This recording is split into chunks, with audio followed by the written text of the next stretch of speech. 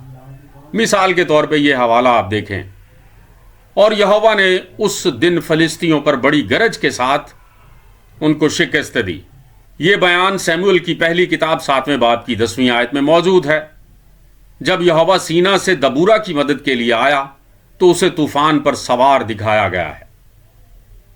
یہ بیان آپ قضات کی کتاب 5ویں باب کی 4تھی آیت میں دیکھ سکتے ہیں۔ حتیٰ کہ زبور میں بھی یہوہ کی مدد کو آسمان سے بجلی کی گرج اور پتھروں کی بارش کے ذریعے ظاہر کیا گیا ہے۔